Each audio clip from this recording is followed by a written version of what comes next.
Hey there, welcome to the 16,000 mile review of the 2024 Mitsubishi Mirage ES Hatchback. So, starting off, how reliable has the car been? The answer to that is, well, it hasn't had any issues at all. And that should be expected because it's a new car with only 16,000 miles. Mostly free miles as well, which are relatively easy on a car. And if I'm not mistaken, every single new car should not really have an issue over the span of 16,000 miles. The reason why is, well, really any car should be able to handle that without breaking down, unless something is like bad from the factory and it's just like a lemon, for example, or a defective part. So that's not really much of a surprise that it lasted 16,000 miles with zero issues. In terms of oil changes, the first oil change was at 735 miles on October 6th. This next oil change was at 4,437 miles. And by the way, the first one I used a RAM filter, second one I used an STP filter. The third one I changed January 6, 2024, 8,188 miles. Then March 10th at 12,290 miles. And then April 8th, I did a tire rotation at 15,309 miles. That should have been done at 7,500. I went way past due on that. It's not really a big deal, though. I also forgot to mention they also balanced the tires at that point as well. Also, I have been using Wicks and Mobil filters, a lot of Wicks filters.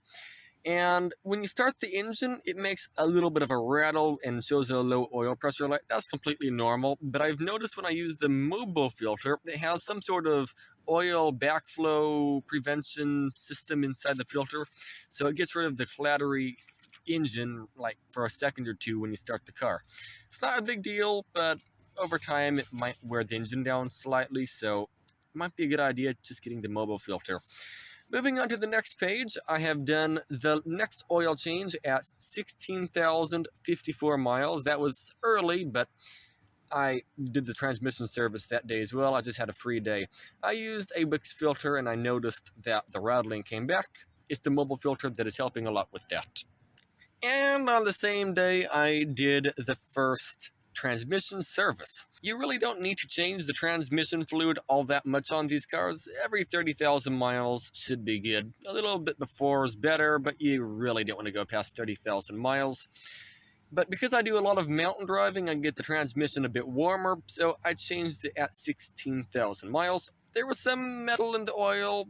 That's to be expected. I cleaned the magnets as well. What I did is I replaced the pan filter, I changed the CVT oil, I replaced the cartridge filter, I replaced the I replaced the pan gasket, alright. I replaced the cartridge filter gasket as well. I cleaned all the magnets, and I replaced the drain plug washer as well, for both the engine oil and transmission oil. So basically the transmission is brand new now. And I used genuine Mitsubishi oil as well. Remember when I said the Jackdo CVT doesn't have the best reputation? So that kind of depends. For example, in the Nissan Sentra, it is 120 horsepower and 1,000 pounds more. In those cars, these transmissions have some issues. Though also, these transmissions are actually only rated to 120 horsepower. So the Nissan Sentra is pushing it to the limit in terms of the horsepower. And also the weight. Well, okay, I don't know what the weight rating is, but the horsepower rating is 120. Either way, the maximum weight this car can actually haul is the same as the Nissan Sentra.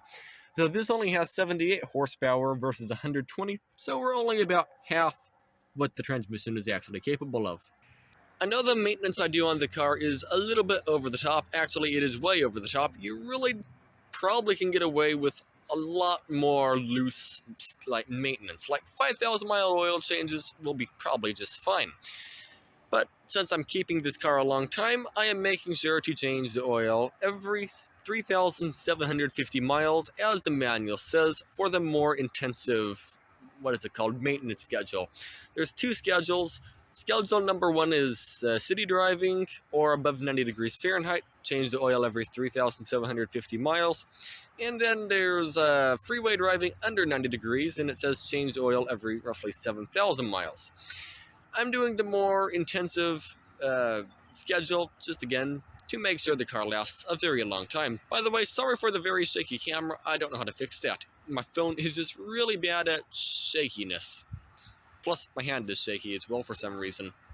I have a lot of things to go over, but I think the next thing to go on to is how easy is the Mirage to work on? Well, let me show you.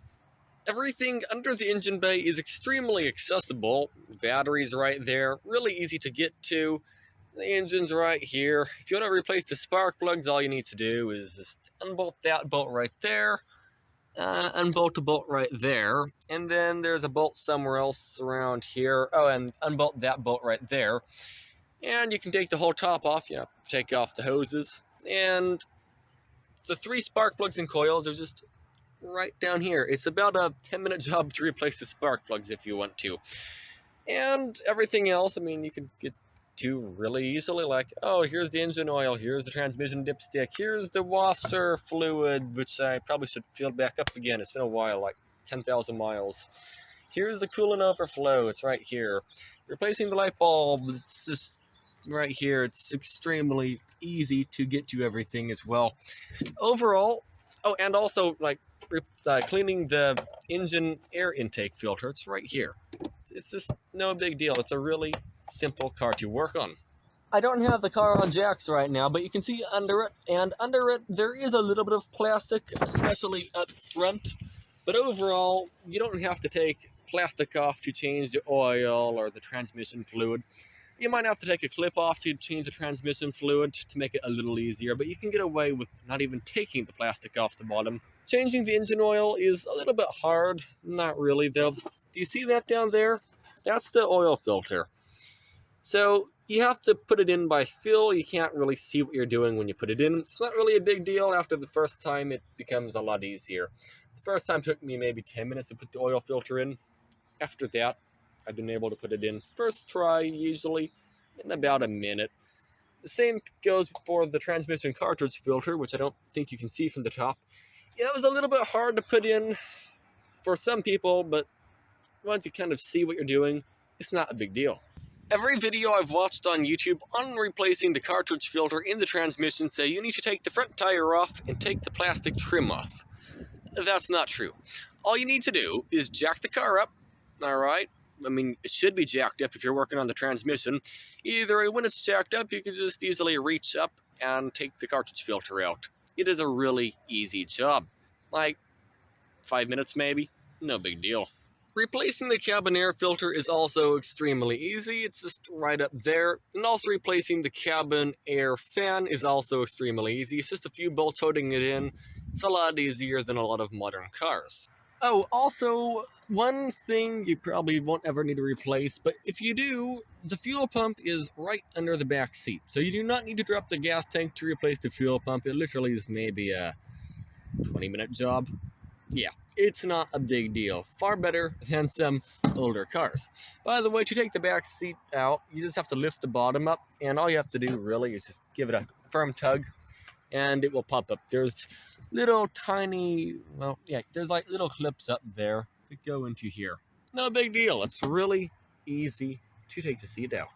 And now I think I need to move on to how has the paint been holding up? Well, it does get rock chips, okay? I do mostly freeway driving, so rocks hit the car fast when they do hit it, like 55 miles an hour.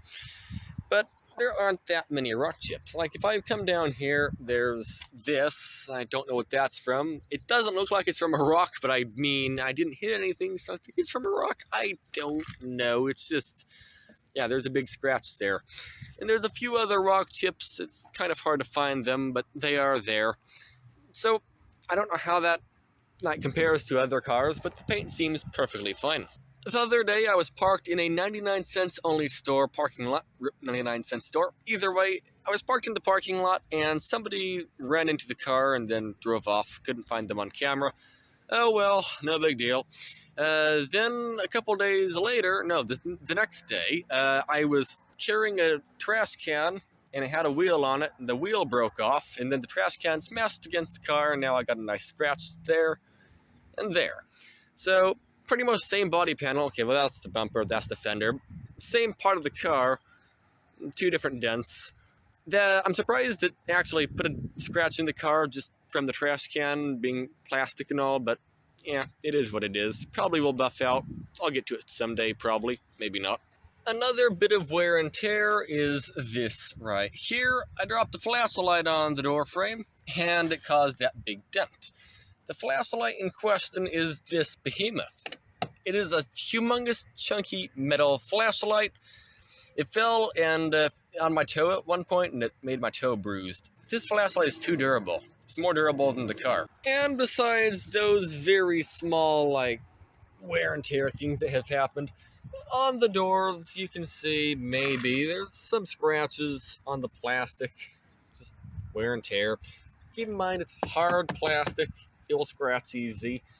But it's also extremely easy to replace the door panel. You just have a few screws and a few clips to undo, and yeah, you can replace the door panel in probably half an hour if you wanted, with a junkyard one with no miles that was crashed. No big deal. The same goes for all the doors in the car. They just get scratched extremely easily. I can't see the camera, so I don't know what you're looking at. There you go. Yeah, there's a few scratches in the door. Like down here, there's a few, but not really a big deal. And in terms of the seats, they have been holding up like seats. I have a lumbar support pillow I use here. It's just a regular bed pillow. I just set it here, and it works great for turning it into a nice, comfortable couch. Also, I need to add, the carpet has been holding up perfectly fine, as you see. I mean, it looks brand new still. It should look brand new, but yeah, it all looks brand new. Now, there isn't really, like, marks from a heel being on it. Probably the reason why is because I use cruise control a lot, so I'm not actually pressing the gas and brake pedal all that much. I just get up to speed, and then turn cruise control on, and that's about it.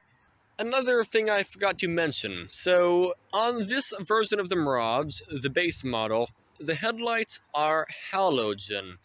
So, they use a lot of power, and they... goodbye paper, and they are not the brightest in the world. Though the thing is, if you go over and get a higher trim level that has LEDs, the lights are brighter, so you can see a little bit better, and they use less power, which might help a tiny bit with gas mileage. Maybe not much, but a tiny bit. The trunk has also been working perfectly fine. It works like a trunk. I've cleaned the whole trunk out here, as you can see, and overall, it's really good. I usually have the headrests for the back seat removed and have the seats folded down because I use the trunk a lot, and I could use the seats folded down. But from loading things in, I have put a few little scratches in the past. I can get the paint pen and just cover over these little scratches in a few minutes, and that would be fixed. But I haven't bothered to do that. If I'm not mistaken, the car did come with a paint pen. I just, again, haven't bothered to go over and, fix the scratches. Now, when folding down the back seats, you can do it with the headrests on, but you can see it's digging into the driver's seat. And then the passenger seat is so far back, because it's reclined, you can't put the seat down with the headrest installed. But when you remove the headrest, the seats will fold down, and you can have the seats back as far as you want, and you'll still be able to go over and load whatever you want inside the trunk. By the way, to take the back seat down, all you need to do is, let's raise it back up here for you. To lower the back seat, all you need to do is pull on a little tab here, and it falls down. There is a little bit of a lump, but it's a pretty flat loading area. If you need to load something that can't really be bent all that much, you can just get maybe not paper towel, you can get like a blanket, put it down here, or a comforter, and that will level the whole thing out, and that shouldn't really be a problem at all. Another interesting thing I've noticed is you can go over and unbutton the seat belt from the seat if you wanted. I don't know what the point of that is, but you could do it if you want. Maybe it's so you can go over and hook the seat belt into the little seat belt area right here and load things easier. I don't know if that's exactly what it's intended for, but yeah, you can hook the seatbelt up there if you want. Also in the trunk, you can lift up this, and you got yourself a piece of cardboard down here. You lift that up, and you got a spare tire. And the car also comes with a jack, which is under the passenger seat, or it's the driver's seat. It might be the driver's seat. I'll show you in a moment. But there is a, not full size, but there is a spare tire down here. So if you do have a blowout, yeah, you can always not pump it up, you can always just put a new tire on. It also has enough room to put a lot of blankets and stuff down here, and I have things I need for changing the oil, like a torque wrench and an oil filter remover down here. Just everything I need, and also a small air pump, which sometimes comes in handy. It's not meant for car tires, but I use it for the car tires anyway. It just takes a lot longer to pump the tires up, and it can only run for 5 minutes at a time, so that will go over and greatly increase like the length to pump the tire up, but it works in a pinch. Alright, and that is the jack right down there. It's under the driver's seat here. There's not really much to it, it's just a basic jack to get the job done. In terms of safety, this car is extremely basic. So it has everything you need and, well, nothing else. So up here, you see this big monstrosity up here. So this basically goes over and monitors what's in front of you, alright? So when a car slams on the brakes and you don't actually respond and you just keep plowing towards the car, it is going to try its best to stop for you. It's not guaranteed to stop for you, it is an emergency braking system, not a thing you rely on all the time. It's just mandated in the United States. Some of the countries still don't have this. So it's just something the car has that, I mean, it's a nice feature, but every car has that. Pick a car and it has it. By the way, if you want to adjust how close it is before it warns you and slams on the brake, all you have to do is press the button, and that is far, that's medium, that's close, and that's back to far. Now, if you want to fully turn it off, you can just hold the button down a long time, and now it goes over and shows you forward collision is turned off. And of course you can click it again and turn it back on. And the same thing goes with traction control. If you hold traction control down, it's going to go over and turn off. And when you turn it off, it also goes over and turns off forward collision warning as well, which might not be the safest thing, but hey, at least you can turn it off if you want. Also, in terms of airbags, this car has a lot of airbags. There's an airbag there, there's an airbag there, there's an airbag there, there's an airbag there, there's an airbag down there as well, because why not? And then there's an airbag there, and there's an airbag all the way over there, and there, and there, and I don't know, I might be missing one or two, I don't know. There's a lot of airbags, which probably is a good thing. Though I don't recommend getting a Mirage older than 2017. The reason why is in the 2017 and below models, the airbag didn't extend far enough this way, so yeah, it didn't really do all that much. So 2017 and later, they improved the airbag, made it bigger and longer, and that dog is mad, holy smokes. They made the airbag better, so it is a bit more safe. Also, one thing about the car is it has automatic mirrors for the left and right mirror. And I thought that was on all new cars, but it turns out, no. My dad bought a 2024 Ford Maverick Hybrid. And the Ford Maverick Hybrid, it's the base model, XL, and it doesn't have automatic mirrors. It doesn't even have the type of mirrors that is in the old Hondas, where you just have a little thing here and you just kind of like wiggle it around and the mirror moves. No, you literally have to get out of the car and move the mirror around. There's no buttons for it. I'm not mad, I just find that bonkers because it's a hybrid, brand new, 25,000 something or other dollar car. If you ever wondered what this round circle is, by the way, this is for push button start. That is only on the SE trim level, which is the highest trim level the car has. There's ES, which is the base model. There's LE, which is slightly above the base model. The only thing it really adds is alloy wheels and I think fog lights. Then there's Black Edition, which is a little bit better. It's got like fancier seats in it. That's about it. It still has fog lights and alloy wheels. Then there is Rally Art, which just basically is Black Edition, but with a few decals on the outside.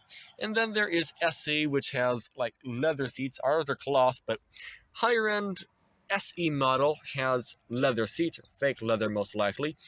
Down here it has heated seats if you have the SE variant of the car. somewhere around here there is a place you can put your key, because it's a push button as well. So let's say your key fob dies, you can insert the key into here and you can still drive the car. Or if your key works, you can just have the key in your pocket and press the button. By the way, also on the SE variant of the car, it automatically unlocks when you walk up to it, and then there's a button somewhere around here, I think it's like right there, and you can tap on it and it will go over and unlock or lock the car. It's on, I think, the front door and the trunk. Alright, and now let's show you how much room is inside the driver's seat. So, right now, if you can hear me, I am sitting in my driving position. Well, normally I'd be a bit further forward because I have the lumbar support pillow. But let's move the seat all the way back, which it already is, and I have quite a bit of room between my legs. Dogs are barking. Quite a bit of room between my legs and the dash. So the thing is, my seat is all the way up. I can go over and lower the seat with a little knob here. I can keep on cranking the knob basically for the next 15 minutes. Okay, now it is all the way down, and I have even more room between my leg and the dash. For context, I'm 120 pounds and 5'11". You can see there's a lot of room if you're taller. And also, the seat reclines as well. Now, this car doesn't have lumbar support or anything like that. It just has a basic up and down, and kind of also reclines the seat back way that way as well. It also has basic forward and backwards with a little lever there, and then that lever makes the seat recline or go higher up. And let's see what else is there to talk about the seats. Oh yeah, every single trim level, even with the heated seats, it is a manual seat. Not a problem, just less things to break. Holy smokes, look how dirty the carpet is. I just vacuumed this like 10 minutes ago. What in the world? Also, one thing you should be aware of. So, the passenger seat is already as low as the driver's seat possibly can go, so it gives you as much room as possible. Though, if you have a larger passenger, the seat will be reclined and be in your blind spot. And then if somebody's sitting here, okay, you can't see out basically this entire section of the window. You can only see out that tiny little bit back there. So I kind of have to rely on the mirror and kind of jump around to see out the back window. So yeah, that's a slight issue. Maybe have your passenger move up slightly or recline more. I don't know. Yeah, that's just a slight issue. Not sure what to do about it. And to show you how big the cup holders is, here is my humongous Members Mark thermos. Does it fit in here? No. But a skinnier topped thermos will fit in here with no problem. This is just a very fat thermos. Coming over to this door, this cup holder here, you have to put it in at a slight angle, but it's fine even if it's all the way full. And the thing is, you can see it kind of hits the top here a lot. That's why there is scuff marks there. And of course it'll fit in here. You can have a 10 foot tall, not 10 foot tall, but you can have a really, really large cup in here. Even a bit fatter as well will be fine. Yeah, that is a humongous cup holder. One fun thing about the car, by the way, it is a skinny car, alright? But you still have the same leg width and leg room as in the Ford Maverick, which is a much larger car. The difference is the center console is skinnier, so you are closer to the passenger. So it looks smaller, but it actually is just as roomy as the much larger looking Ford Maverick. The parking brake is mechanical. You just push a button down, release it, and pull it up. On these transmissions, it is a good idea to use the parking brake even though it's not a manual transmission. The reason why is there's something in the transmission called a parking pole, and it's basically like a nail holding the transmission in place. Like a little piece of metal holding the transmission in place. Over time, if you don't use the parking brake, you might notice on hills, if you put it into reverse out of park, for example, it'll make a stiff clunk. Over time, that wears out the transmission. It'll be fine for a short time, but over time, it might wear that out, and that just might break. So it's a good idea to use the parking brake, even if you aren't on a hill. Just help out the transmission. It's a good idea.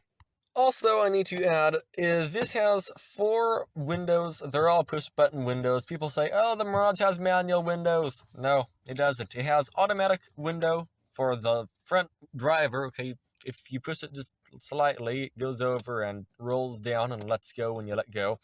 If you push it all the way down, it rolls down all the way. And if you push it all the way up, it rolls up all the way. You don't even have to press a button. It has, of course, the window lock and unlock feature.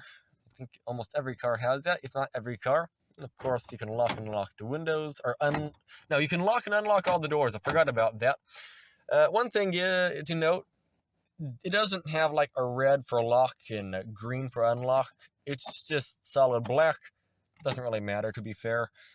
I've never found that to be a problem. Also, if the door is locked, you can open the door and it will unlock the door. So you don't have to unlock the door before you open it. Also, to open up the gas cap, it is a lever, not a button. Probably less things to break as well. I also feel like I need to add, this car has a normal gas tank. Alright, you just unscrew it and you can open the gas tank. I feel like I need to add that.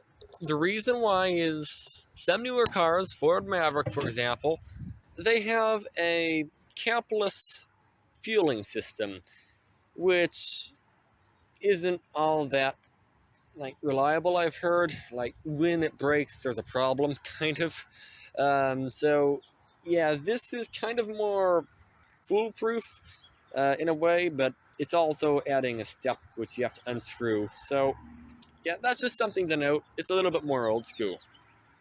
And in terms of air vents, there are 4 air vents coming out of the dash, and there are 2 air vents under the driver and passenger seat to go over and warm up the rear seats. Mostly intended for warming. The reason why is they are floor mounted, and the air conditioner doesn't really get used from the floor. It gets used out of the top vents. And those rear vents only work if you have it coming out of the floor for not just the front seats, but the back seats. It is possible to have it come out of both the front and bottom, but then you don't get that much air out of either one of them, so yeah, I mean, you kind of have to pick which one you want. But it is possible to have cold or hot air come out of the floor in the rear seat. Another thing to note about the air conditioner, this vent specifically right here, maybe it's better for the back seat, but I really don't understand the vent. So when it's pointed this way, you don't feel it. You think you need to point it towards you, but when you point it towards you, it's just blowing on your hand, making it cold. And even if you don't have your hand there, it kind of just gets stopped by the steering wheel. So I don't quite understand the vent. Maybe there's a special way of moving it to get it to blow on you. Maybe that way. I don't know. Also, I need to add, the air conditioner has an auto fan mode. So let's say you set the air conditioner to 71 degrees. Well, it will blast the fan up high for a while until it cools down, and then the fan speed will go lower. Some people might like that. Personally, I don't. It doesn't blow enough air when it gets cool in the car because I set the temperature pretty high and I went just airflow mainly. The reason I set the temperature high, by the way, is so the compressor doesn't have to run much, if at all, just because it saves a bit of gas. And I like getting the best possible gas mileage. Oh, I didn't know I could actually flip the camera around and look at it at the same time. That's neat. So this is how much headroom I have, with the seat all the way down. And of course, if I recline the seat all the way, well, I have pretty much infinite headroom, but I don't think you would drive like that. Yes, the sun is setting. But 5'11", seat all the way down. I can put my entire hand between the roof and me, so that seems like quite a bit of headroom. Oh, I need to add the seat. Yeah, after 16,000 miles, it is still in brand new condition. A lot of people make the reviews saying, oh, it's thin, it's thin, it's going to fall apart after a couple thousand miles. No, it doesn't. It keeps on lasting and lasting. I've seen these cars with over 200,000 miles. It might have a few wrinkles in the seat, but no, overall, they don't really fall apart. Also, this is the pillow I use for an armrest. I just kind of set it here, and then I set my arm on it, and I just use it as a pillow while driving. It works very nicely. And also, let's just close the door here. So, I also use it right there, and use it as a pillow as well. I find it nice and comfortable. Now, this, people complain because it's hard plastic, but I don't know. I have to bend down to use the door armrest. Like, I don't know if, I guess you can't tell, but I'm bending down to put my arm on this. So yeah, that's not really much of an armrest. So I do recommend getting a pillow or something. Also, some versions of the car have a center console. They don't really do that good for like arm support either. You have to kind of have your arm all the way like back in the corner here, and you can't really reach the steering wheel if you're trying to use the center console as like an armrest. Some cars actually do have an armrest, and it comes out to about here, which is nicer. Though that is an extra add-on feature you have to pay extra for, and it's only in some Mirages. Not all of them have it. Usually only the higher end ones. Now the back seat is a little bit more basic, so the door is a little bit smaller in that width, okay? Like if you look at the difference, the driver door is large, then the the rear door is a lot smaller. So it's a little bit of a tighter fit. But when you're in here, you know, you have a little bit less knee room. This is my driving position. The seat's not all the way back, it's close. And my knees are touching, but if I like put my butt all the way up against the back of the seat, then I have more room. In terms of headroom, I'm sitting straight up right now, and my head is touching. So I don't have all that much headroom. But if I, again, slouch down, don't have my butt against the backrest, then there is more room, but then, again, my knees are touching this. So there's that. And if you have your seat all the way back, you have a larger person, yeah, good luck. That's all I gotta say. Yeah, I have a problem sitting behind my dad. When you're sitting behind somebody with the seat all the way back, it's kind of sort of have your knee smashed up against the airbag on the seat, which is right here. You can kind of see it. No, you can't. There's an airbag there. So it makes your leg sort of have it smashed up against that, but that's your only choice because you can't really put your knees... yeah, this isn't working. There we go. You can't put your knees really in here too good when the seat's this far reclined. And in the back seat, there are no little door panels here to put your cups. No, the only cup holder you have back here is that. But that's also kind of the front seat cup holder as well. So, yeah, you're going to have to share a bit. But that's about it. In the G4 version of the car, there is a pop-out thing here you can fold down. It adds a back seat armrest. And it does have two cup holders in it as well. But, yeah, this isn't the G4. So you have a smaller back seat because in the G4 you have more leg room, like 3 or 4 inches more. And in the G4 you have, again, 2 cup holders and an armrest. The thing is, the G4, the seats also don't fold down, so you're just limited to this tiny little pass-through right here, which isn't really all that much. So it's not quite as practical, but if you have 4 people you're driving around often, then the G4 is kind of a better choice for you. Also, the car has basic cruise control. It starts at 25 miles per hour, and I think it doesn't have a top end. It's just 25 miles an hour or above, you have cruise control. To turn it on, all you have to do is click this button once, and then when you're going the speed you want, you just press down to press it so it sets the speed you're going. And if you want to cancel it, you can either tap the brake pedal, or you can go over and press cancel, or you can go over and press that button.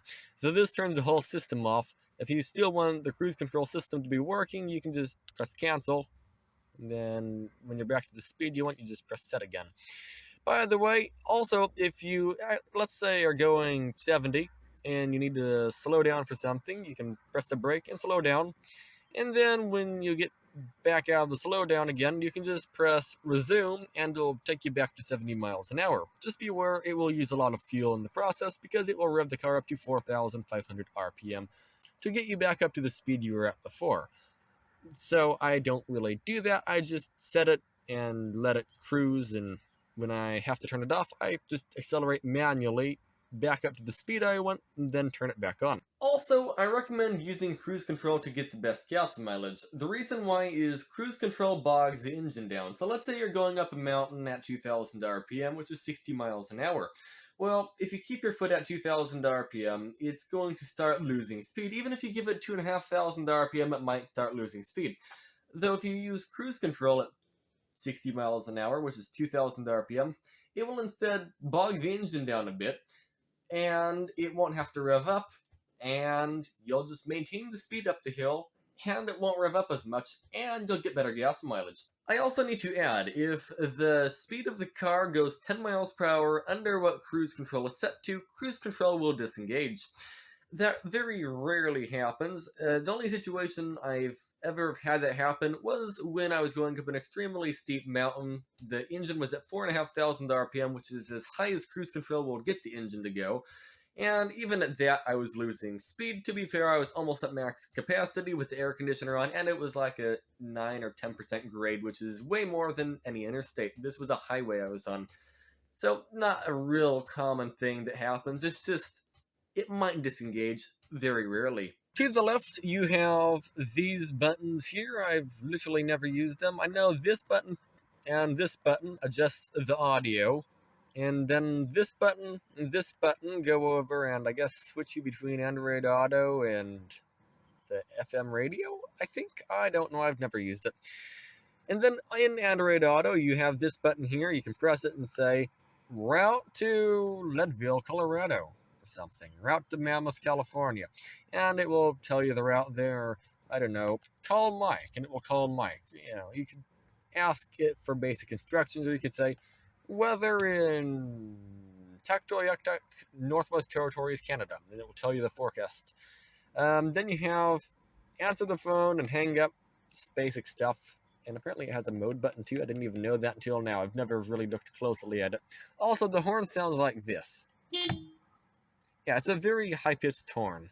By the way, to hook up the phone to the car to use Android Auto, all you need to do is just plug the phone into the USB-A port right here. This is the normal USB-A to USB-C port. You just plug your phone in, and you'll have Android Auto up here on the screen. Also, you have a 12-volt cigarette lighter port down here. I'm using it to power a 100-watt, 120-volt inverter. It works good. The cigarette lighter is rated for 12 volts, or how many amps? I think it's 12 amps. 12 volts and 12 amps. So it's able to output 120 watts. So if you get any inverter above 120 watts, yeah, you're just kind of wasting money at that point. You really don't need to get a more powerful inverter, because if you use more than 120 watts, it's just going to blow the car's fuse. Also inside of the cabin of the Mirage, you have a visor here. You can, of course, lift it up and move it over here. It does not extend or anything. It's just a visor. And you have a place here you can go over and put, I don't know what you'd put here, but you can put maybe a credit card there or something, your driver's license, and then you can open it up and see your phone. Creepy, yes. And then over here, you've got the exact same thing, of course. There's no lights, by the way, it's just a mirror. And then up here, you have a singular cab light, alright? You can have it turned on when the doors are open. I think that's what that mode is. No. You can have it turned off, which is all the way to the right. Okay, then you can have it in the middle, where it's only on when you have the doors open. When you close the doors, it dims and then eventually turns off. And then all the way to the left, it stays on indefinitely. By the way, this isn't an LED bulb, so if you have it turned on to stay on indefinitely, it's, well, going to drain the battery out eventually. It will last a night, but I don't know, about 3 or 4 nights. After 2 nights, it starts getting to be, the car barely starts. And when you're on the phone going through Android Auto, up here, this right here is the speaker. On the older models of the car, the speaker is somewhere down here somewhere, but on this newer model of the car, yeah, the speaker is right up here. So that's where all the voice commands go through, and also when you're on the phone, your talking voice goes through there. Down here, there's also this. I don't think that's a speaker. I think that's something to do with the air conditioner. I don't know what it is. Also, a good place to put your phone is right there when you're using Android Auto. Just set your phone there. It's plugged in. You can stick the cord in there. At least that's what I find. It works best if you just have your phone sitting in that area. And if your passenger needs a spot to put their phone, I guess they could put it in the door handle too. That's just something my dad has started doing when he's riding in this car, because there's not really another place to put your phone besides just kind of in that area. And it perfectly fits the phone, which is quite nice. Also, you can see the total miles on the car right now is 16,403. Now, let me go and turn the accessories on right now and show you a few things. So, you can see all of the little lights on here. It shows you like low oil pressure, service engine, battery. This is, of course, accessory mode. None of this stuff is actually turned on right now. And it will show you the average mile per gallon. It will show you the temperature outside. It will show you, I think that's how many miles until the next oil change. I don't know what that is. I just turned the windshield wipers on. That's back to the miles. That's no idea. That's no idea. That's how much range you have. It's guessing from the gas mileage you've been getting. So if you've been getting 50 miles per gallon, you have almost a 10-gallon tank, 9.8 gallons. So that should give you about 500 miles of range. Yeah, or 320 at this current moment. I got pretty bad gas mileage today. And then you got back to that, which is the average miles per gallon. But let's have some fun here, all right? You can go over to, what is it, the range, all right? And you can hold down the button, and it will switch to trip B, all right? When you're inside trip B, it will show you the lifetime gas mileage of the car, unless you reset it. The lifetime gas mileage has been 54.1 US mile per gallon, which is like 4.7 liters per 100 kilometers, something like that. And you can go back to where it tells you the range right here, and then you can hold it down again to go back to trip A, which is reset every time you start the car almost. Like, it will reset itself after the car not being ran for like 4 hours or something like that. And if you want to reset the gas mileage for the trip you're on, all you do is just push down the button for a while and it resets it. So it's pretty simple. Also, over to the right here, that green light is your temperature. So green means it's cold. When it turns off, it's still slightly cold. And when it's up to operating temperature, again, it's still off. When it's overheating, I don't know what happens. I can't find it in the manual. So that's just, we'll just assume the car doesn't overheat. What else is in here that I was trying to show you? You have a tachometer to the left. It's kind of old school. And of course the speedometer and kilometers an hour and miles an hour. Not really much to it. And you see the eco light right there? That eco light basically tells you if you're accelerating economically. The car is pretty much always in eco mode if you have it in drive. But if you just keep the eco light on, drive just slightly good enough to keep it on, you'll get EPA gas mileage.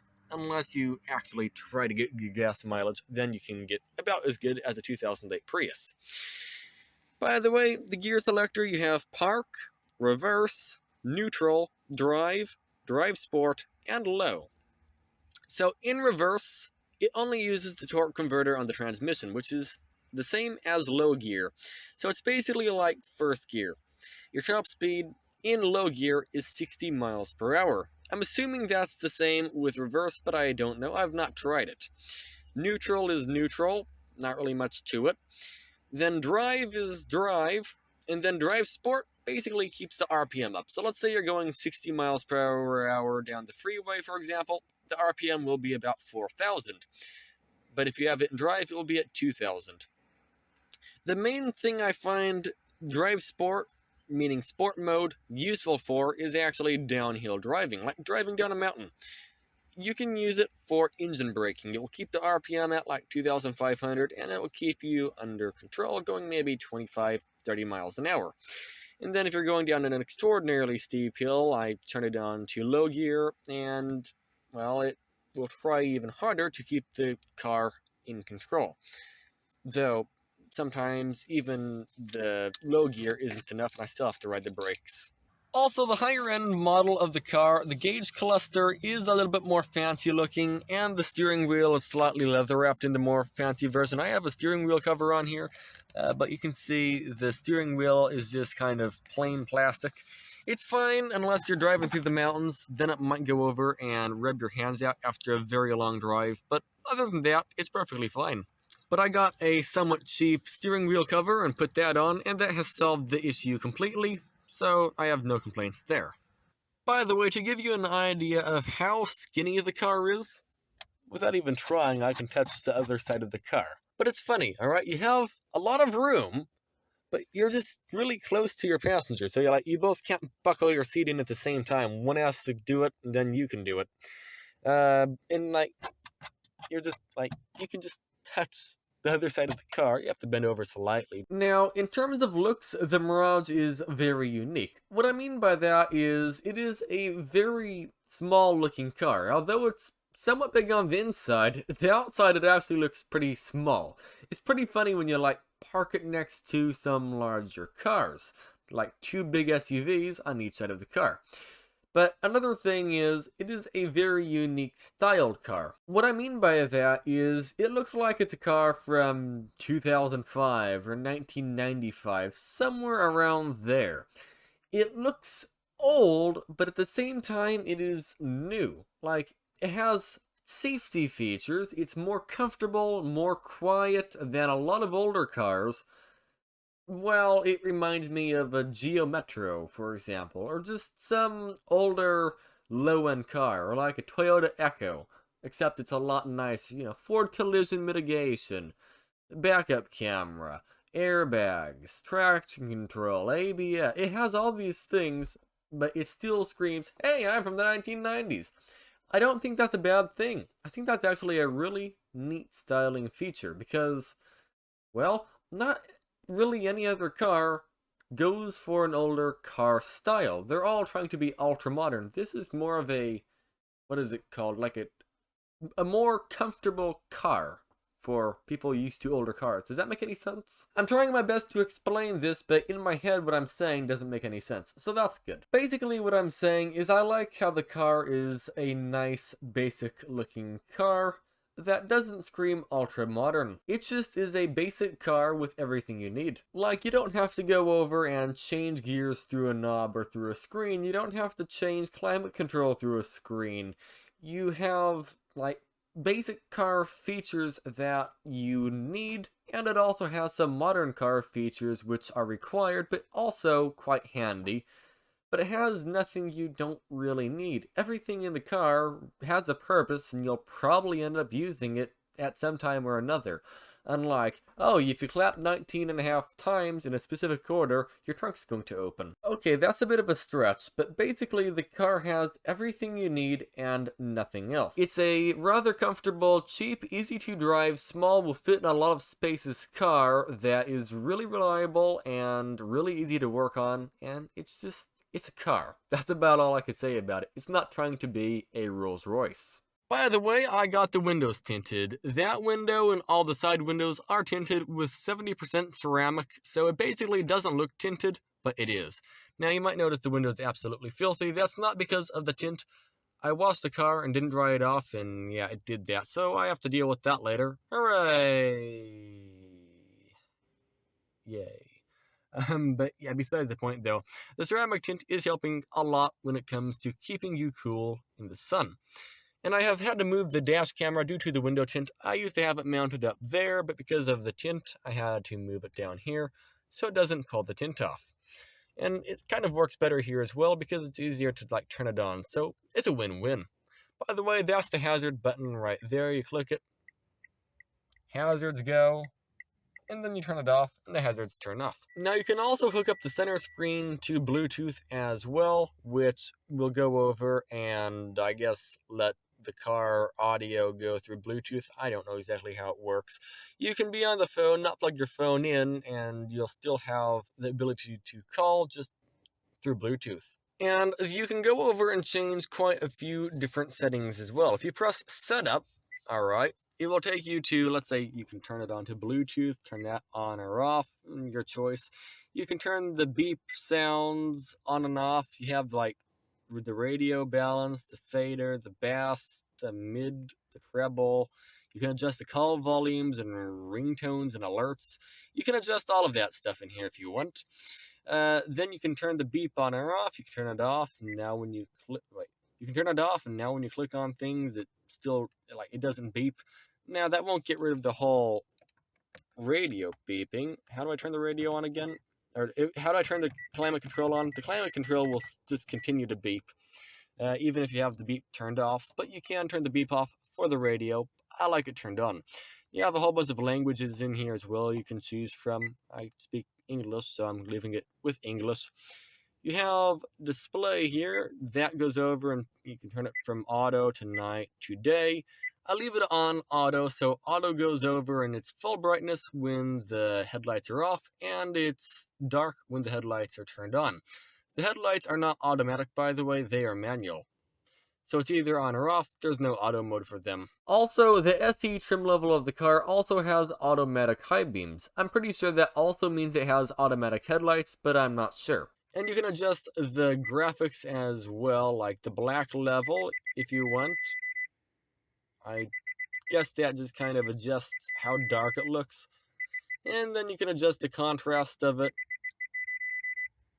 I honestly don't know what all this stuff does. You can adjust the darkness and brightness of it as well. That's for the day, and you can adjust the darkness and brightness for the night as well. You also have key light. I don't have a clue what that means, but it exists. Yeah, I don't know what it does. Moving on down, you have all this stuff. You can change the time zone, the hours, the month, all of that kind of stuff. 12 hours, 24 hours. I mean, it's basic, but you still have that. And you have date format for call history. I'm not going to bother with that. And then you have about as well. One thing to note, by the way, is when you are in the display mode, alright, you can go over, let's say click day, for example, and you can see camera. You can adjust a lot of things with the backup camera, like the brightness of the camera. You can make it brighter, and you can make the camera darker. You can go over and adjust the contrast.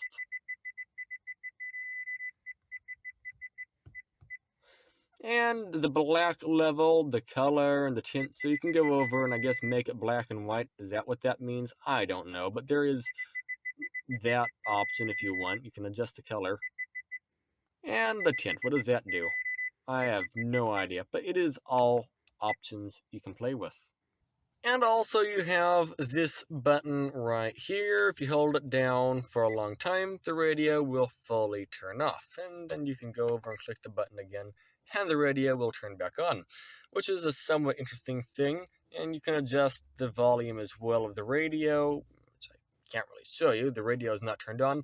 This knob also adjusts the audio for the call volume. Though one thing to note, you have to be in a call, or you have to be like having Google tell you directions or something actively when you adjust the knob for it to actively adjust the volume for, let's say, Google Voice. If you just turn the knob randomly, like when the radio is playing, you will just adjust the audio for the radio. But you have to have, let's say, Google Assistant talking, and then you can adjust it to adjust the loudness of Google Assistant. Hopefully that makes sense. Apparently this car also has Sirius XM. I don't exactly know what that is.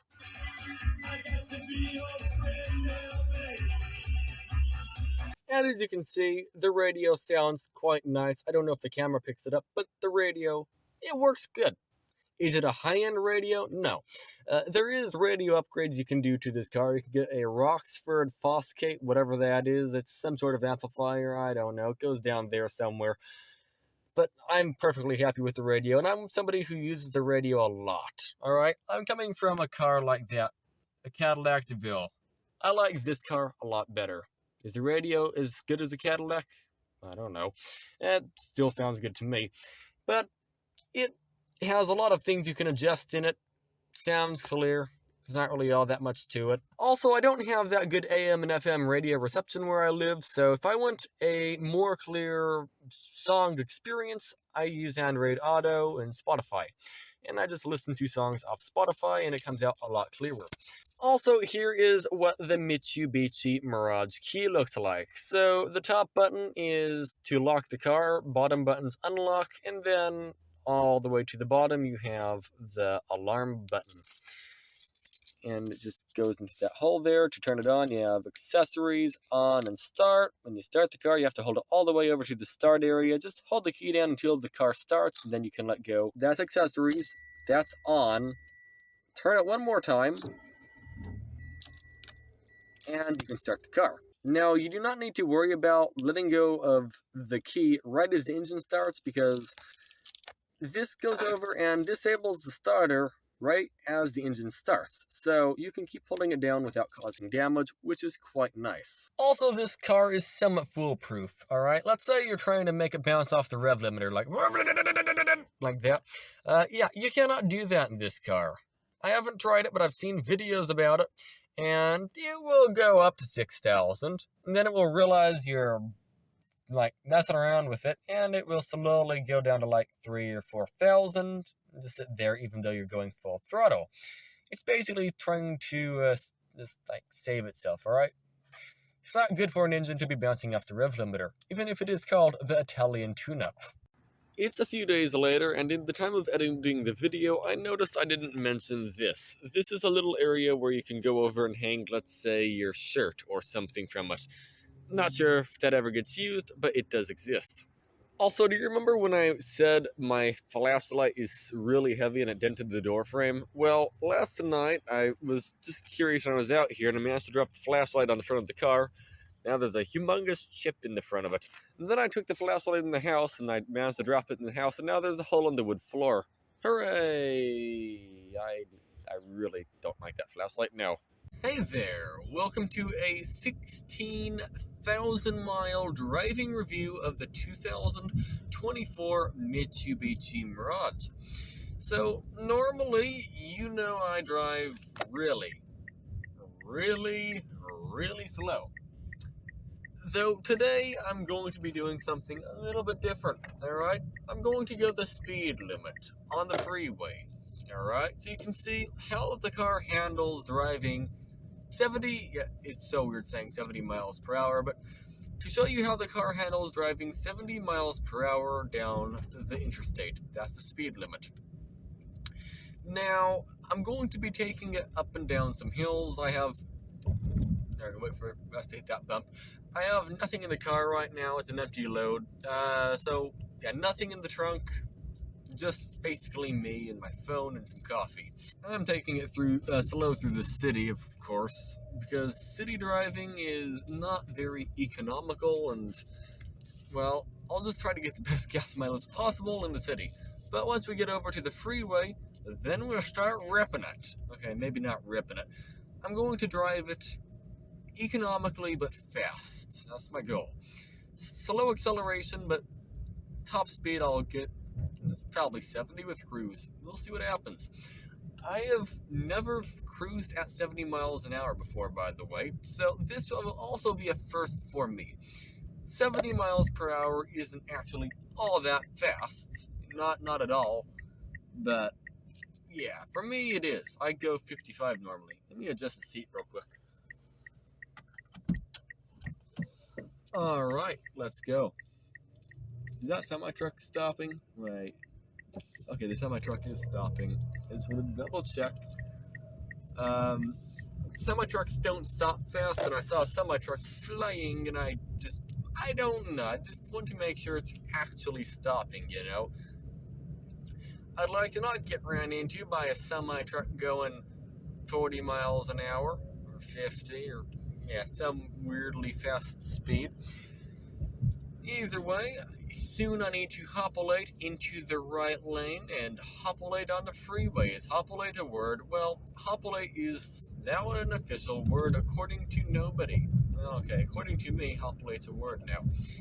Either way, wow, we just made the light. That's perfect.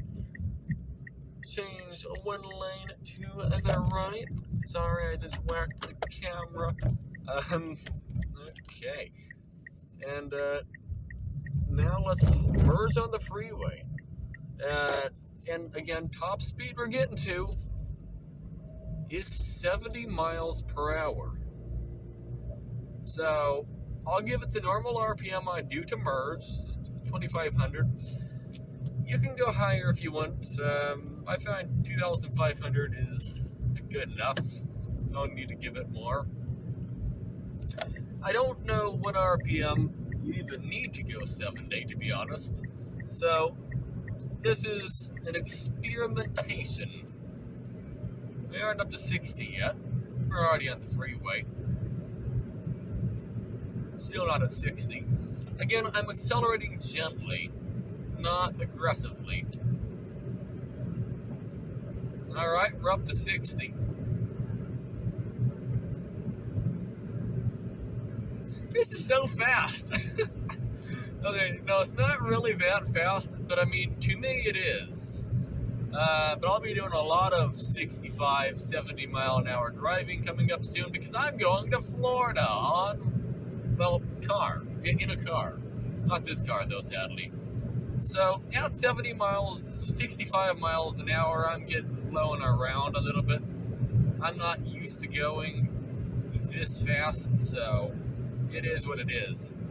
It doesn't seem like we are accelerating, though, at this RPM. So let's just give it 3,000. We aren't accelerating. By the way, we're going downhill. Holy loudness, by the way. It is, like, absurd in here. Alright, we're going 70. No, we aren't. 1 more mile an hour. I just set cruise up 1 mile an hour. There we go. Oh, we're so fast. The solar bright's on. I want to make sure I can see stuff.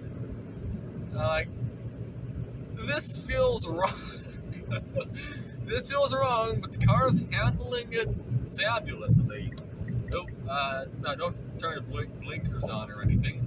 Yeah, 70 miles an hour. We're only getting 31 miles to the gallon, though I'm sure that's going to go up. I have my hands covering the wheel, but not holding it. The car is driving perfectly straight right now. I can't complain at all about it. In fact, it might be going straighter than at a normal speed for me. RPM, 2200. I'm not sure what it's going to be doing up hills. Yeah, rip gas mileage, by the way. Yeah, this speed for me is... Let's let them get on. This speed for... They're already going almost 70 at the end of the on-ramp. Holy smokes. 3,000 RPM. Okay. Yeah, driving at this speed for me is completely different than what I'm used to. Like, the whole turning thing. Is that car getting behind me? Yeah. Okay, so I can get to the right lane. Yeah, this whole, like, steering thing, it steers fine, alright? There's no complaints about the steering. It's me complaining about what I'm used to in terms of steering. Because right now, like, steering is, like, faster than I'm used to. Like, when I'm on the freeway, I'm used to just very slowly turning the wheel, alright? But in this case, the corner comes up so fast, you need to turn the wheel pretty quickly. But yeah, again, I'm not used to this speed. But you can see the right here, speed limit 7, now that's 55 for trucks, but speed limit 70 for cars on wheels. Looks like I'm coming up to a semi-truck. I think I should probably change lanes. I'm going to assume the semi-truck's driving 55 like I would normally. So, yeah, I'll change lanes here to give the semi-truck some room because, yeah, I'd like to not, like, smash into a semi-truck. Yeah. But the car's handling this fabulously. There's no issue. It's allowed, okay? I mean, even for me, I'm used to this car, but this is loud for me. It is what it is. Either way, though, that semi-truck is howling fast. Cars are catching up to me, actually, but I'm not going faster than 70. That's the speed limit. That's the limit. Technically, you can go faster, but I ain't going faster. Only 37 miles per gallon. That's horrible. Yeah, this difference between 55 and 70 miles an hour in the gas mileage is insane. Since I'm coming up to the semi-truck rather fast, it seems, right now, I'm going to change one more lane over because I want a lot of room between me and them. Plus, there's literally nobody behind me. Well, I mean, they're catching up, but I got a long way. Or think. I don't know. I'm not used to, like, driving in the left lane. But, yeah, I'm not passing the trucks all that fast, but I just want some extra room. They're probably going 5 over their speed limit, which is 60, so not all that fast, but again, I'm not used to the whole 60 miles per hour thing. So once I'm not used to the whole 70 miles per hour thing. So once I get past them, I'll move over to the right. Yeah, that truck's going pretty quick to one right there. So yeah, once I get past them, I'll move to the right. There's literally nobody behind me though, so I'm not like blocking anyone, so that is nice. I don't want to block anyone. Either way, I should move to the right. We're flying! Alright, what's the RPM going to be doing now that we're like heading up a hill? I don't know. 2,500, almost 3,000. Not too bad. I mean, that's about 500 more than it would normally be at, maybe. But the gas mileage, though, at this current moment, I would normally be above 60 miles per gallon, like 58 miles per gallon at this current, like, moment. Plus, we're going downhill. So, there's that. Oh, I am not good at, like, handling turns. I'm just sitting here slowly turning the wheel, but no, you cannot do that. You need to, like, catch up to the whole, hey, the road's moving quickly, not 55. Yeah. 39 miles per gallon, it's going down.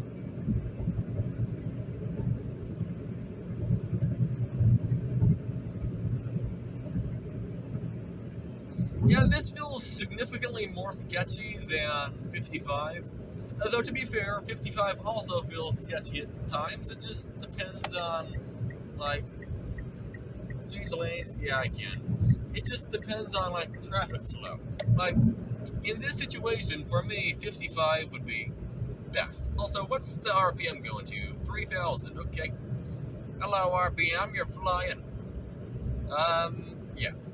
For me, again, 55 is the best speed, but 55 is also a bit too slow in some situations as well. Like in Escondido, California, speed limit's 55 because of a work zone. But everyone's going like 60, 65, some in the 70s, even though it's a 55 speed limit. So in those situations, it's just not great. But yeah, the car is handling this drive fabulously. I mean, there's zero complaints. It's a little bit smoother than at 55 miles an hour. That's one thing to note. The other thing is, it kind of feels like you hit the bumps faster.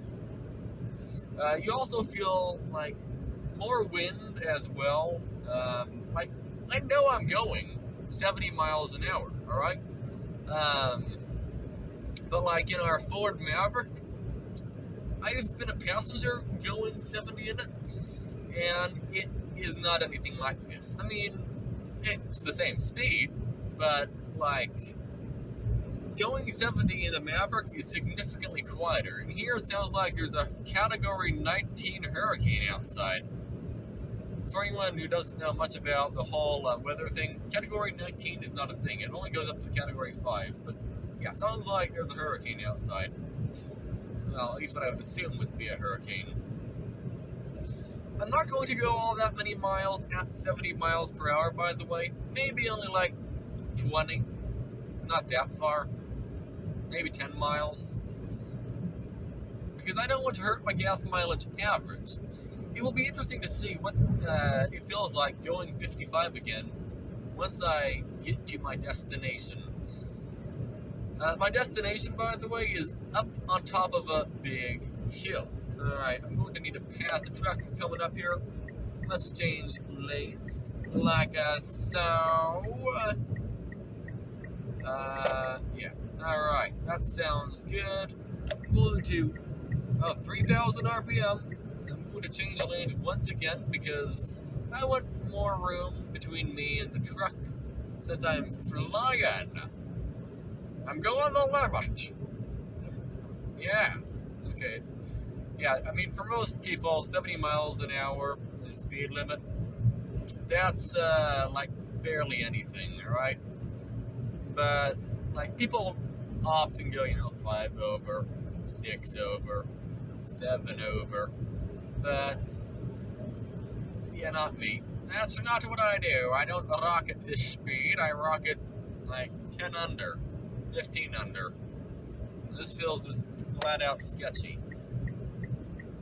Not because it's a Mirage, by the way. I've gone 70 like once in a 2004 Cadillac DeVille. It's got like 300 horsepower, several thousand pounds. And it was quieter, but no, it was just the same whole thing of you're going really fast. Well, I mean, 70 isn't really fast, but like, to me it is really fast. Does that make any sense? Like, regardless of the car, I'm just not used to this speed. So that's why I'm doing this at night, by the way. There's basically nobody around me. I can see alright at night. No one around me, so if I accidentally, like, leave the lane, I mean, I'm not going to, I don't plan on it, but if I accidentally leave the lane or something, there's basically no one around to run into, which is a good thing. Either way, this is the steepest allowed grade on a freeway here. We're at 2,700 RPM. 3,000! We're flying up it. Shall we, Mirage? By the way, we're using cruise control. 3,500. Holy smokes, you're flying. 3.5. Okay. I've never seen the RPM so high, like, for such a long period of time.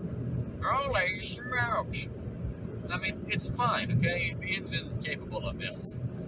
But, yeah, as you can see, a 6% grade is perfectly fine for a Mirage. This is as steep as the freeway gets. Okay, fine. There's like one other part of the road here, like coming up, that might be a little bit steeper. It might not be, I don't know. But, yeah, the gas mileage sucks at this speed, as you can tell. We're only getting 38. That is horrendous. RPM wise, yeah, it is what it is. Temperature wise, yeah, temperature's doing good, I guess. I don't know if the car is going to overheat at this speed. I mean, it shouldn't, okay? A Mirage shouldn't overheat at 70, alright? That shouldn't be a thing that happens, but I never pushed the car this hard, so I don't know if there was enough radiator coolant in the car. I mean, there should be, but I don't know if there is, because I've, again, never gone this fast, never pushed the car this hard, so I don't know if it's going to get warm. Doesn't seem like it is, though.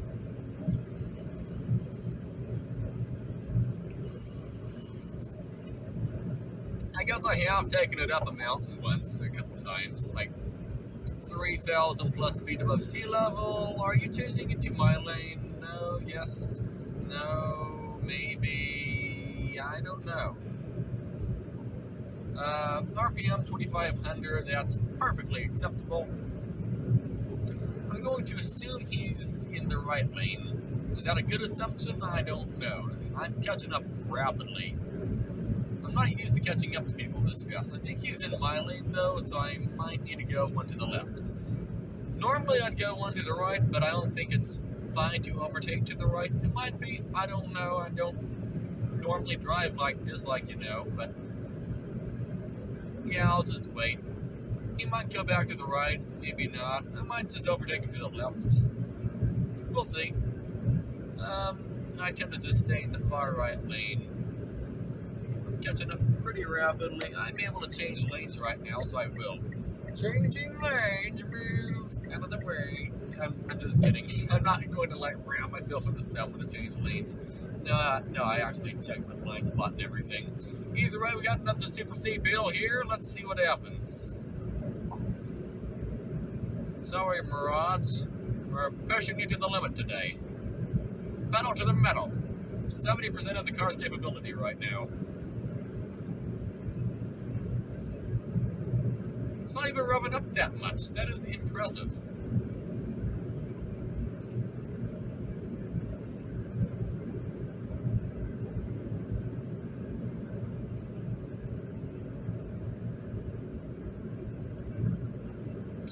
I thought I was catching up to this truck a lot faster than I am.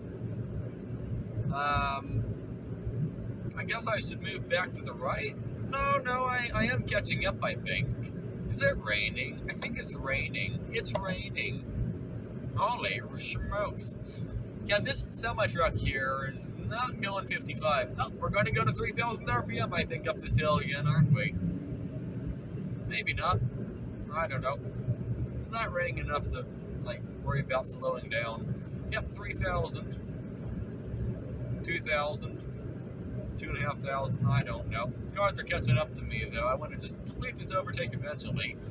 I don't think that truck is following the limits. Let's turn the windshield wipers on. Yeah, that truck's going like 65 or 68 miles per hour. Like, yeah, that is like, oh, I feel wind. That is like astonishingly fast for a semi-truck. I do feel wind, by the way. I'm currently actively, like, playing with it. I'm being pushed around a little bit. I mean, I'm not used to this whole fast driving thing. But it is what it is. Can I please just overtake the truck and get to the right? There's people catching up and I just want to get out of the way. I mean, it wouldn't be a problem normally. I go 55 normally. We're so close. Like, inches away. I can almost lift the back of this truck. I am so close to overtaking. So close. So close. Oh well. It is what it is. Coming up, by the way, is a very steep part of the road. It's the biggest hill I can think of within like a 2-hour drive of me.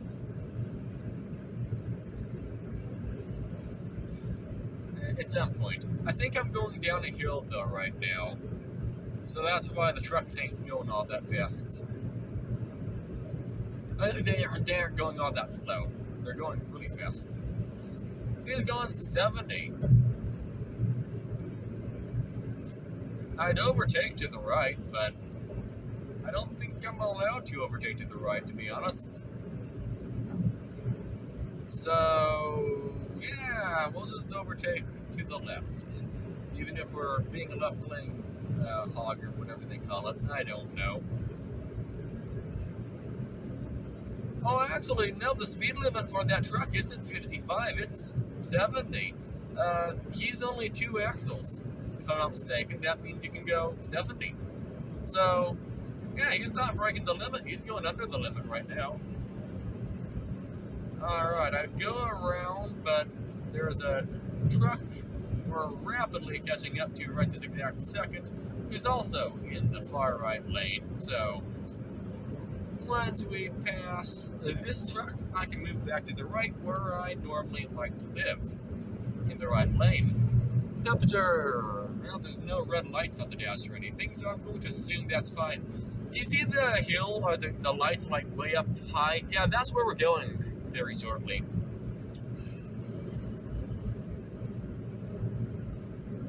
That right there is a 6% grade, which is the steepest allowed grade on the freeway. That car's going really fast. So that would be like I-70 in Colorado. Same grade, same steepness. Yeah. The 6% grade, they don't get any steeper than that. The thing is, I-70 is more of a torture. What in the world's happening up here? I-70 is more of a torture test than this because this is low elevation. I mean, or maybe in elevation terms, maybe about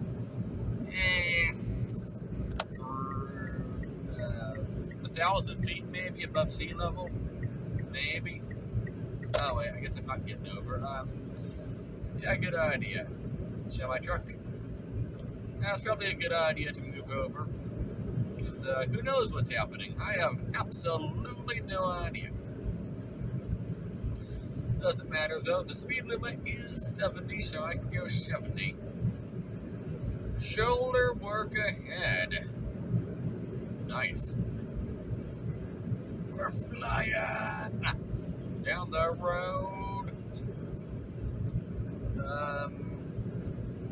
Yeah, I don't know. I don't normally go this fast, so this is like weirdly entertaining in a way. So I'm not sure what cruise control is going to do, to be honest. I really don't. Like, is cruise control going to even be able to continue working up the hill here, or is it going to go over and turn off? Like, if I fly up this hill here at 70, will the engine go to 4,500 RPM and start losing speed, or can I keep maintaining the speed up this really, really steep hill? Well, there's one way to find out. Actually, let's do an extreme torture test.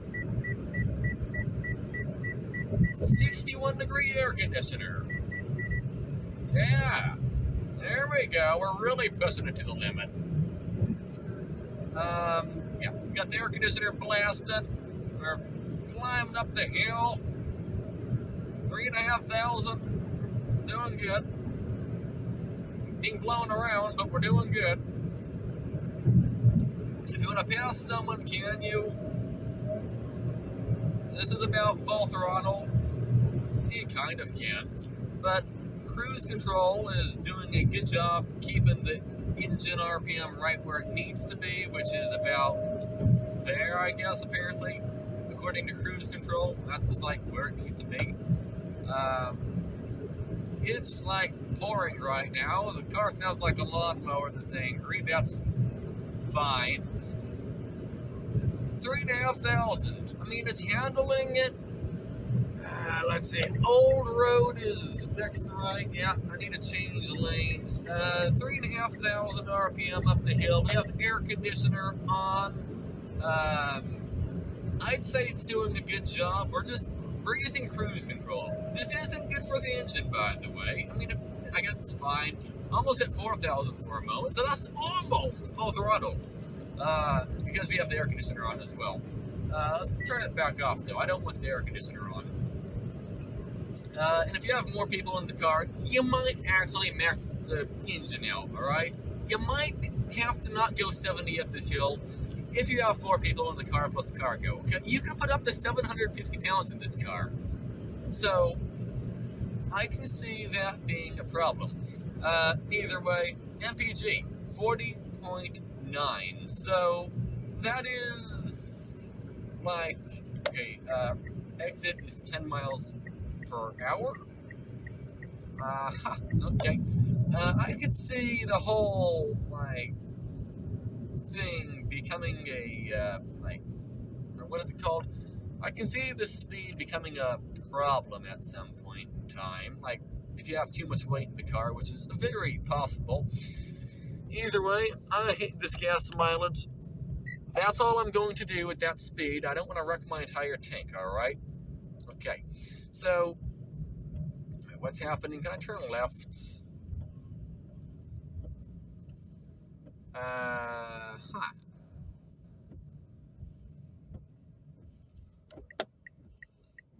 think I can turn left here? I don't know. It says one way.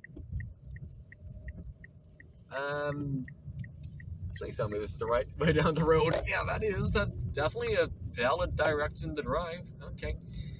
So, yeah, I reset the gas mileage.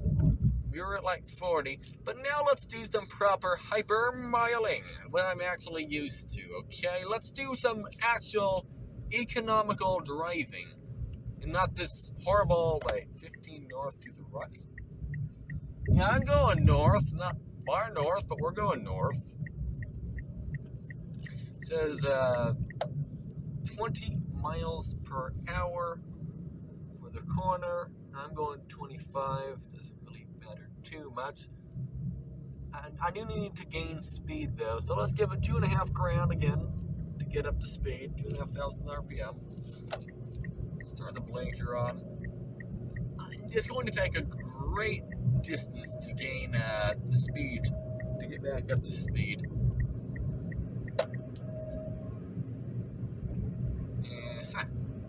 Just very slowly making our way back up to speed. Again, we're going up that hill we just went up, but we went down a part way. So we're heading back up, but there is a semi-truck catching up to me behind. Not too concerned about it. I mean, he can go around if he wants. Luckily, he is. And we're 55, so that's just that cruise control. So now we're going to do some hypermiling back to the house. Though the thing is, we're going uphill now, okay? Before we were going... Oh, air conditioner's still on. Now we're going uphill, by the way. I just merged with the air conditioner on, if you're wondering. But now... Come on, air conditioner, please turn off. There we go. Let's turn the heater on. Now we're going back up the hill, or back to where we, started. Since we were just sitting there, merging with the air conditioner on or whatever, let's just get back to true hypermiling mode. Now we're truly hypermiling. So let's see what gas mileage we get going 55. My guess for this part of the road, I don't know. I think I'll get, I don't know, maybe 55 miles per gallon. Not too good. But now I'm being passed by the lorries or semi-trucks. But I'm also going their speed limit. They're just all speeding, so it is what it is. That truck just passed me. The limit's 55 for them, but they aren't going 55, so oh well. It is what it is. But yeah, let's just cruise at 55. That's all we're going to do. Not bother going faster. Right now, the MPG is infinite because, well, we just went over and reset it. We're going downhill, so we're getting above 100 miles per gallon.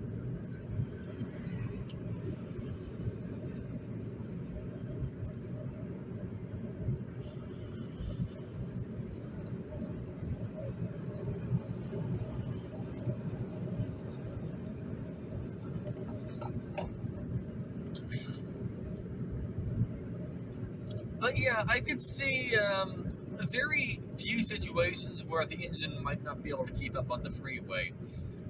Maybe, well no, not even in Colorado. I was going to say maybe in Colorado on I-70 it won't be able to keep up with the speed limit, but the speed limit there is 60. Here it's 70, so it'll keep up there. And when we were going up that hill a few minutes ago, it was doing it, alright? Sure, it was 4,000, almost 5,000 RPM at times, but it was still cruising up the hill at 40-something miles per gallon. That's not good gas mileage, but it's still decent. And, oh, actually, I'm going a little slower than I intended. Well, I guess I could just go the speed I was going. I mean, there's nobody else on the road. Oh, well.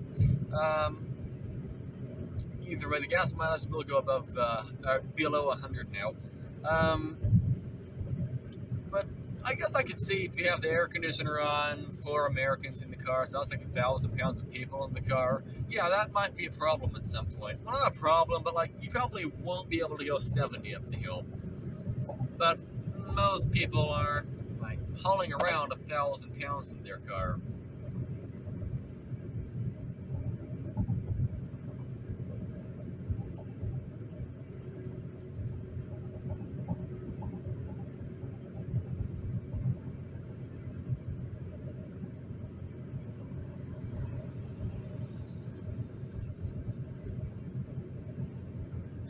Yeah, 55 miles an hour doesn't really feel slow to me. It just feels right. It doesn't feel wrong. Doesn't feel too slow. It just feels right. Yeah, it's a lot slower than 70. But 70 felt like I was going to take off and fly into outer space or something. Okay, not the car's fault, okay? It's just, I'm not used to going 70 miles an hour. That's a weird sensation. Do I have a tire pressure light on or anything? No, that was just the road. I just want to double check because I would like to not have a flat tire and be driving on the rim for some reason.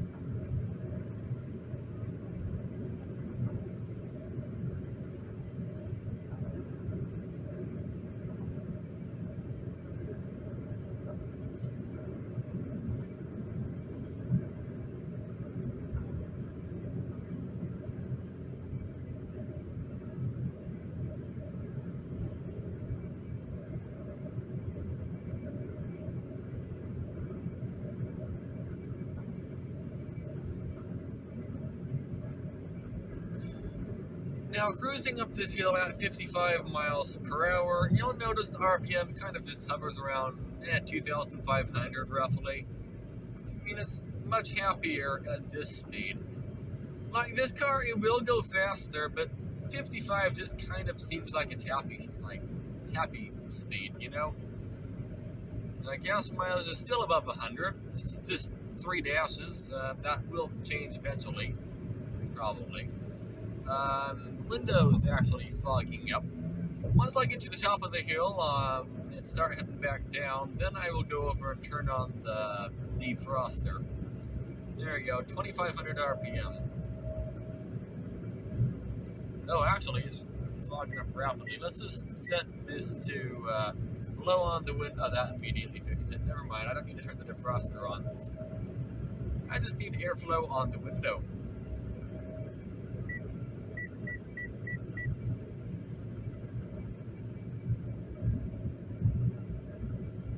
71 miles per gallon, dropped below 100 on average.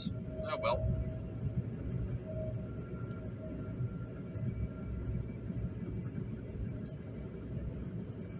The car is noticeably quieter at 55 versus 70, but I guess that's probably like in most cases.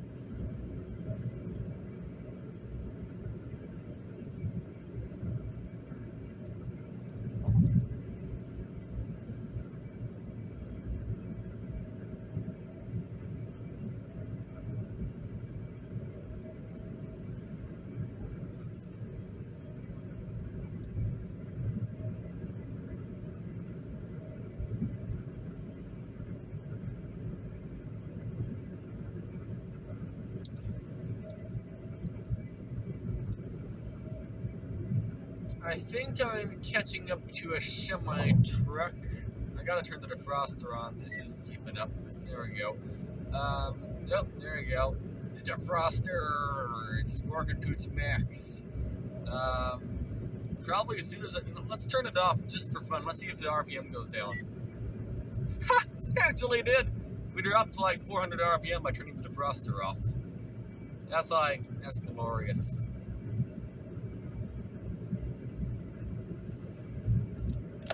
A lot of cars are like catching up, but I think I can change one lane to the left.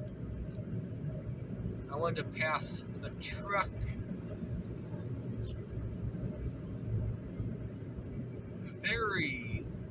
I don't know, very something. I want to pass the truck eventually. Pretty sure he's going slower than I am. Maybe not, I don't know. Again, this is a really hilly area. Like, trucks aren't really going to be going up these hills all that fast.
I hope that semi-truck in front of me doesn't go down any mountains soon, like the Cajon Pass, which is much longer, because it's not really a good idea to be, like, using the brakes a lot.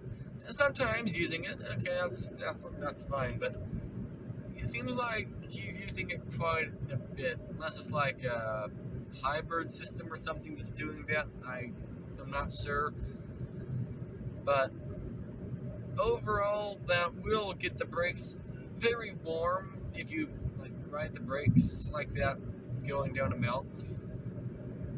And like a not controlled semi truck is just not it's not good. You want to have it under control. So it might be a better idea to like stick it into a lower gear, like drive sport, or in this case maybe like 8th gear or something. That's like a lower gear. Oh, there's a work zone on this side of the highway, 55. Well, the other side wasn't like this. It says I'm going 54. I don't know if that's correct or not. Close enough, I guess. I mean, it's more economical to go 54, so hey, not bad.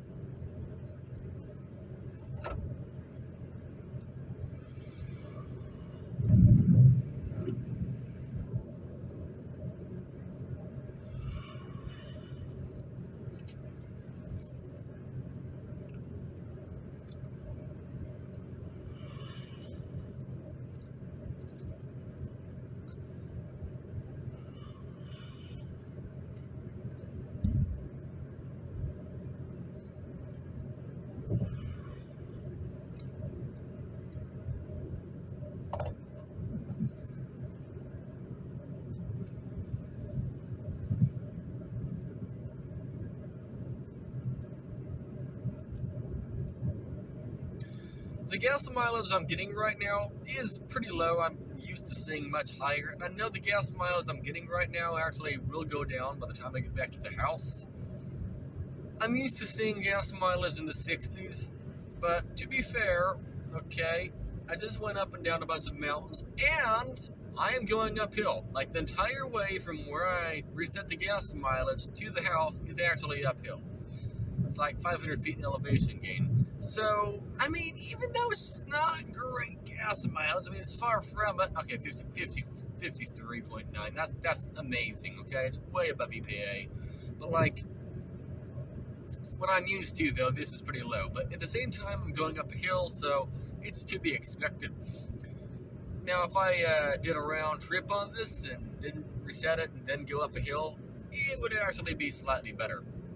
Like maybe 58 miles per gallon. But again, I am going up a hill, so it's going to be lower than you might expect.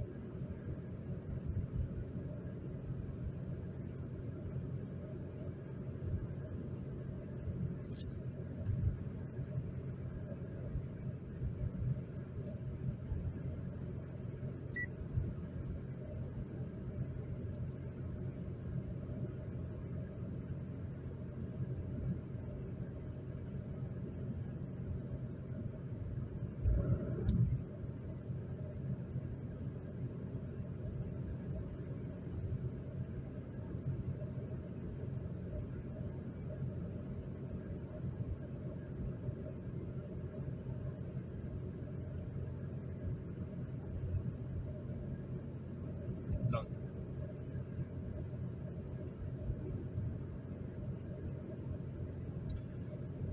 But at this speed, even when you're on the hills, the car just seems more comfortable. To be fair, when I was going 70 up those hills with cruise control, the car didn't feel or sound stressed. You don't really hear the engine all that much until it gets above 4,000. But just the RPM alone being so high, that does stress the engine out and transmission out. Okay, not really the transmission, more the engine. In the long term, that's probably not great for the engine if you're slamming up and down mountains at 70 miles an hour. But if you're on a flat surface, yeah, 70, that seems acceptable. I mean, the engine seemed happy, 2,300 RPM at that speed. That seems pretty good, nothing to complain about. Now, 55 though, its RPM stays low. Even when you're going up hills, it's basically the cruising RPM at 70 miles an hour, so that's not bad. And when you're on a flat surface, you're sipping fuel, quite literally, barely even, yeah, basically you don't use fuel at all at like 55 miles an hour. And just overall, it just seems like the right speed for this car. It's a cruising car, not a, I need to get there about 15 minutes ago car. To be fair, it is that kind of car as well, but again, you know, there's a thing called a speed limit, so it doesn't matter if you have a 1,800 horsepower supercar or this. You aren't getting there any faster unless you go and break the speed limit, which, I mean, everybody seems to be. The speed limit's 55 and literally everybody's passing me right now, but it is what it is.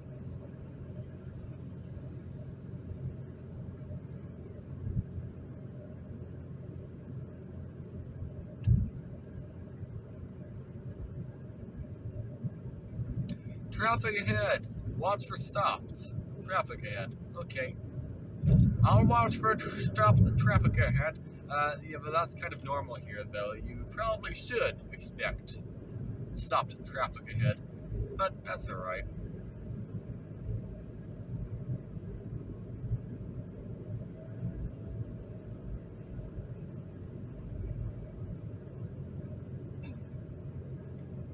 I didn't realize what time it was until right this moment. It's 2 in the morning. Wow, it's getting late. I guess that's why there's not really that many cars on the road.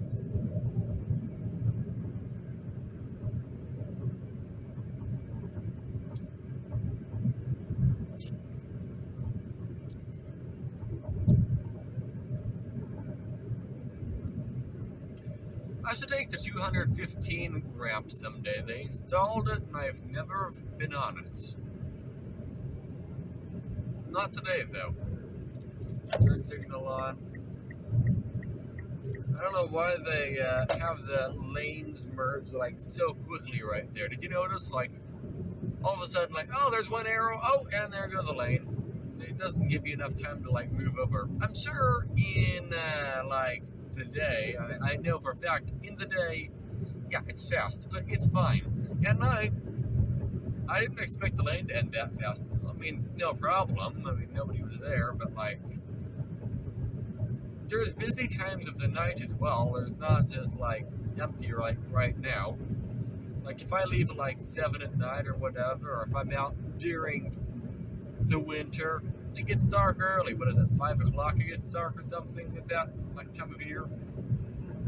So there's like rush hour traffic in the dark with that whole thing right there where two lanes merge into one extremely quickly, like within like a second or something. Maybe 2 seconds. I don't know. Just doesn't, no, realistically, maybe 5 seconds. I don't know, but it just feels too fast. Either way, 55 mile an hour, the speed limit's ending, and we're getting 55.5 miles per gallon, so not bad. 55.5 is getting up there. It's a little bit lower than what I'm used to, but it's definitely better than like 40, which we were getting at 70 miles an hour.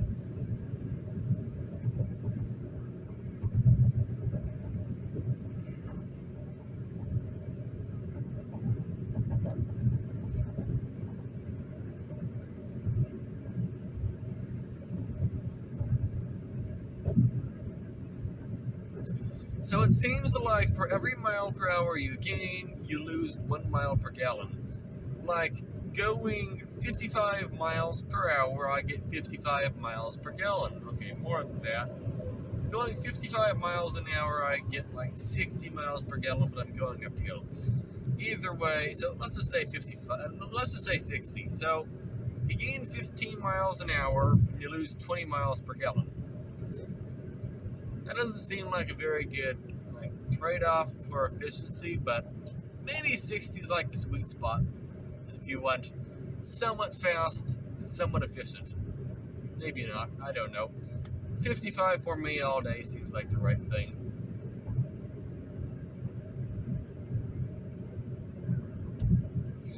being that it's dark out, I could probably so being that it's dark, there's not many people on the road, I could probably slow down a bit more and it wouldn't be a problem, but no, I'll just keep going 55. Sounds like a good idea.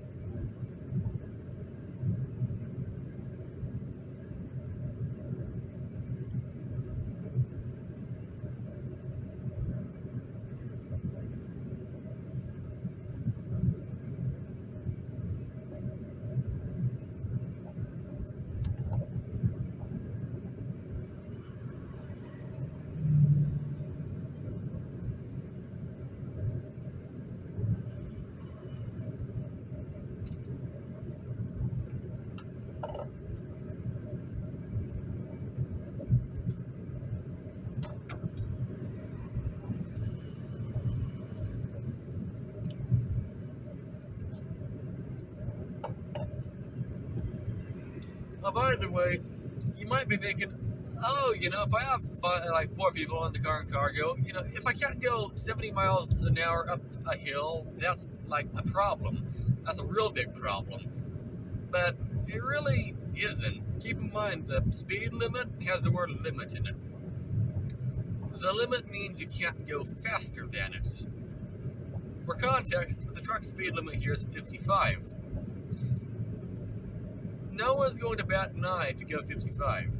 Maybe some people will, but that's the truck speed limit. Sure, trucks go faster than 55, but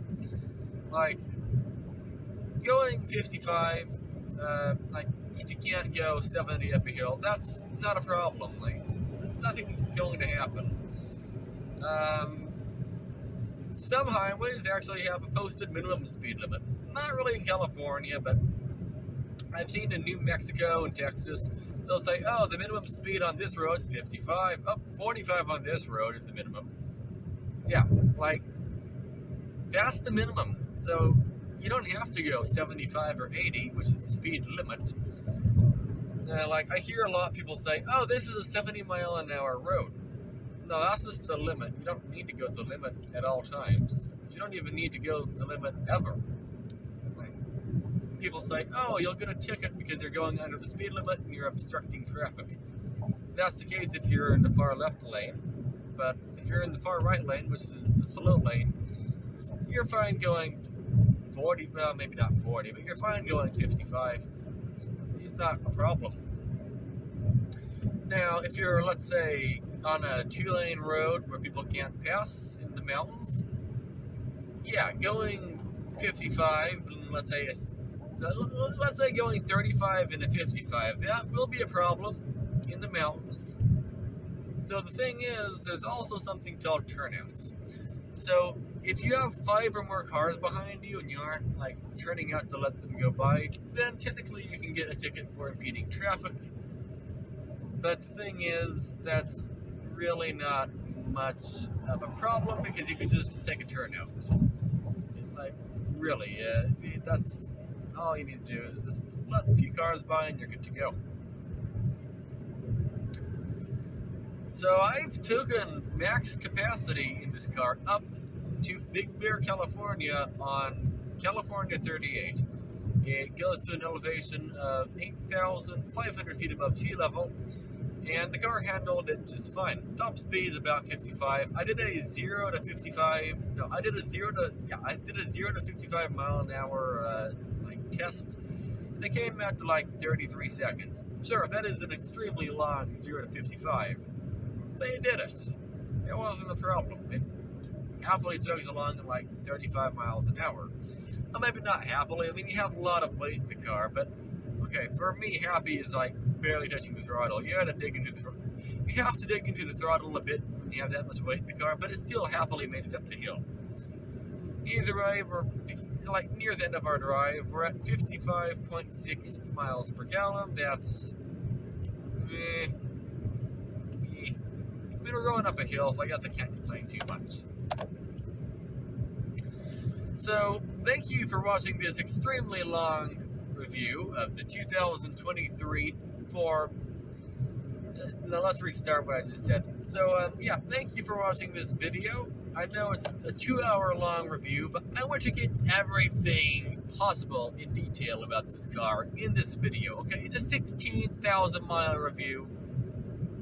A lot of people don't talk about all the stuff I talked about in their reviews because they're just reviewing a car at a dealer, not actually driving it for 16,000 miles. So I feel like it's like my duty, not like my duty, but it's like my requirement to go over and show you, tell you about everything you possibly would need to know about this car. Even if it makes a video end up being 2 hours long. It is what it is, alright? Yeah. So, again, if you enjoyed this video, leave a like, I guess, or don't. It's up to you. Subscribe if you want, I guess. Notification bell. Yeah, press all of those buttons, I guess. That works. Either any car's running a red light. Nope. No. Okay, we're good. So, yeah. Thank you for watching. 56 miles per gallon. Have a great day. I'll see you at maybe the 20,000 mile update. I don't know. It'll be a while until I do the next update. The reason why is I'm going to Florida in a Ford Maverick, so I'm not going to be putting any miles on this car for at least another month, which is kind of like not happy. I like driving this a lot more than the Maverick. This is like a fun go-kart, alright? Like, this car is similar sized to a go-kart, alright? Like, it handles good. There's like rattling going on. I don't know what's rattling. Something in here is. But this is basically a go-kart for the street. It is a fun car to drive. Sure, it doesn't handle great around corners. It's an eco car. It's not meant to corner well. It's supposed to be cheap and economical, which it excels at. But yeah, thank you for watching this video. Yep, I'd definitely get this car again. It's basically a street legal go-kart. Easy to fit in small areas, easy to drive, sips fuel. It's about the same size on the inside as SUVs, which is pretty, like, amazing, alright? Like, the interior of this car is, like, about it's the same roominess as an SUV, which is larger. But yeah, this isn't larger, it just is the same size on the inside, but the outside is much smaller. Does that make any sense? I don't know if it does or not. Either way, yeah, thank you for watching this video for like the 19th time. I'll catch you again next time.